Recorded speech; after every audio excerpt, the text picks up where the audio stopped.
Hi, I'm Brett Jarman, founder and chief mechanic at Help Me Leverage. We work with independent business-to-business consultants and coaches, helping them to increase their value in the marketplace and then leverage that value so that they can get more rewards for their efforts. I've got some bad news for you. I'm here to tell you that your reputation isn't good enough.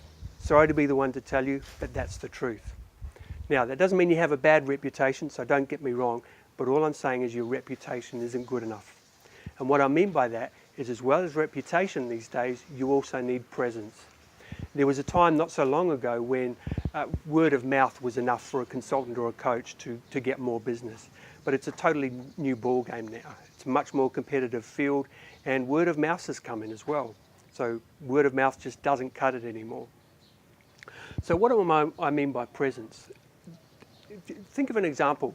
Maybe you've had a case where you've worked with a client and you've done such a good job. You've come out of it and they've been full of glowing testimonials. They've referred you left, right and centre, and there have been promises of ongoing work, and you've had visions of working with them for a very long time. Maybe it panned out that way, maybe it didn't. You know, after a few months or a few years, that work sort of tailed off. But then the sting comes in when you find out that they're working with someone else who works in the same field as you. So let me use an analogy to describe why that happens. Can you remember your favourite song from 5 years ago? My guess is that you probably have to think about it. It doesn't come to mind straight away. Whereas your favourite song now probably does come to mind straight away. Now that doesn't make the old song worse or bad or sort of have different value to the current song. It's just got different exposure to you. And so that's the difference. When something's getting more airtime and it's in your awareness more, you tend to pay more attention to it. And that's what happens in business. So I want to invite you to consider, where are you not giving yourself enough airtime with your clients and your potential clients?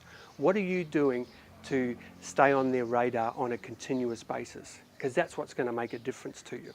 And it doesn't have to be hard. I'm not talking about making a nuisance of yourself, but just being on their radar enough so that when a need comes up for them, or even when they're approached by a competitor, you're still there for them to consider in their appraisals of what needs to be done. So it might be just something simple, getting in touch with them every 2 or 3 months, saying, hi, how you doing? Touching base, quite simple. You could be sending them referrals or introductions. You might send them articles every now and then that sort of something of interest for them and their business. Are you visible on all the platforms where they are? LinkedIn or wherever else they may be? What professional groups do they belong to? Are you present in those environments so that you're on their radar? It's really quite simple. Now, it might sound like an effort, and yes, it is an effort, but from a marketing point of view, it's one of the most profitable efforts you can make.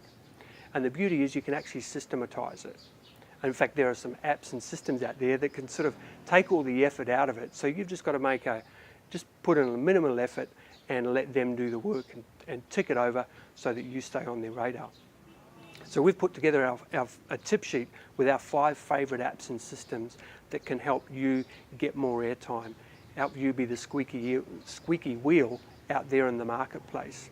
So if you'd like access to that tip sheet, just enter your details, just click on the link on this page, enter your details, and we'll get that to you straight away.